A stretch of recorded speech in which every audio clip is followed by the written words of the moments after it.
বৃদ্ধ ভাতা, বিধবা ভাতা, প্রতিবন্ধী ভাতা বন্ধ হবে এই কাজটি না করলে। অর্থাৎ বন্ধুরা, আপনারা এই কাজটা অবশ্যই করুন, না হলে কিন্তু আপনাদের ভাতাগুলো বন্ধ হয়ে যেতে পারে। তাই এটা জানার জন্য ভিডিওটা কিন্তু সম্পূর্ণ দেখুন।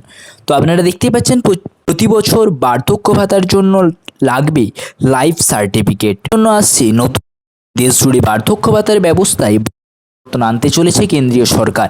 এবার থেকে প্রবীণ নাগরিকদের সরকারি ভাতা পেতে হলে দিতে হবে লাইফ সার্টিফিকেট, অর্থাৎ উপভোক্তা জীবিত রয়েছেন এ তথ্য প্রমাণিত না হলে বন্ধ হতে পারে আপনার ভাতা। বর্তমানে জাতীয় স্তরের ন্যাশনাল সোশ্যাল অ্যাসিস্ট্যান্ট প্রোগ্রাম অর্থাৎ NSAP এর অধীনে 60 বছরের ঊর্ধ্বে থাকা নাগরিকদের আর্থিক সহায়তা দেওয়া হয়। পশ্চিমবঙ্গে এই প্রকল্পের সঙ্গে যুক্ত হয়েছে রাজ্যের নিজস্ব জয় বাংলা প্রকল্প।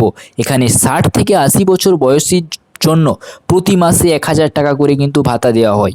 Old age pension life certificate, অর্থাৎ এর মধ্যে কেন্দ্র দেয় মাত্র 300 টাকা, বাকি 700 টাকা দায়িত্ব রাজ্যের।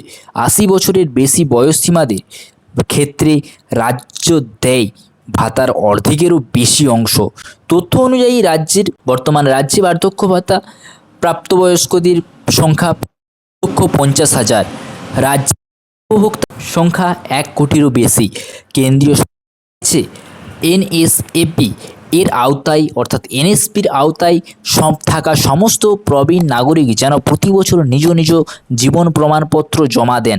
এতে যেমন সরকারি খরচে স্বচ্ছতা আসবে, তেমনি বন্ধ হবে মৃতদের নামে অকারণে ভাতা প্রদান।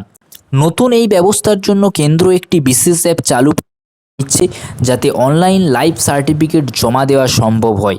দক্ষিণ ভারতের একটি রাজ্য এবং ঝাড়খণ্ডে ইতিমধ্যেই পরীক্ষামূলকভাবে এই অ্যাপ চালু করা হয়েছে। কেন্দ্রের একাধিক ভার্চুয়াল বৈঠকে বিষয়টি আলোচিত হয়েছে এবং শীঘ্রই তা দেশ জুড়ে পায় বলে খবর জানা যাচ্ছে। তবে সূত্রের খবর, যারা সম্পূর্ণভাবে রাজ্য সরকারের অর্থে ভাতা পান, যেমন জয় বাংলা প্রকল্পের আওতায় থাকা কিছু উপভোক্তা, তাদের ক্ষেত্রে এই নতুন নিয়ম প্রযোজ্য হবে না।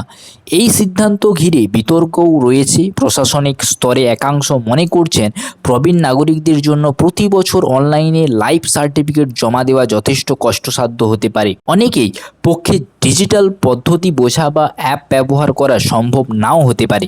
সেক্ষেত্রে সরকারি কর্মীদের সাহায্যে তাদের হয়ে সার্টিফিকেট আপলোড করার নির্দেশ দিতে হতে পারে রাজ্যকে। অন্যদিকে কেন্দ্র জানিয়েছেন, অন্যান্য রাজ্যের ভুলবশত বা মৃত্যুর পরেও ভাতা চালু থাকার একাধিক নজর পাওয়া গিয়েছে। অর্থাৎ দেখেছেন যে মারা গেছে, তারপরেও কিন্তু তিনি ভাতা পেয়ে যাচ্ছেন। সেই জায়গা থেকে এই নতুন নিয়মে কার্যকর হলে অর্থনৈতিক ভোগ বন্ধ হবে বলে মনে করা হচ্ছে। অতএব প্রবীণদের জন্য লাইফ সার্টিফিকেট বাধ্যতামূলক করার সিদ্ধান্তে যেমন একাধিক প্রশাসনিক স্বচ্ছতা বাড়বে, অন্যদিকে প্রযুক্তিগত দিক থেকে প্রবীণদের সুবিধা অসুবিধাও নজরে রাখা দরকার হবে বলে মনে করছেন বিশেষজ্ঞরা। তো আপনারা বন্ধুরা বুঝতেই পারলেন যে বৃদ্ধ ভাতা, বিধবা ভাতা, প্রতিবন্ধী ভাতা কী করতে হবে আপনাদেরকে, না হলে কিন্তু বন্ধ হয়ে যেতে পারে। তো যদি ভিডিওটা ভালো লাগে অবশ্যই একটা লাইক করবেন, চ্যানেলে যদি নতুন হয়ে থাকেন অবশ্যই চ্যানেলটাকে সাবস্ক্রাইব করে রাখবেন। Thanks for watching. S M family, জয় হিন্দ।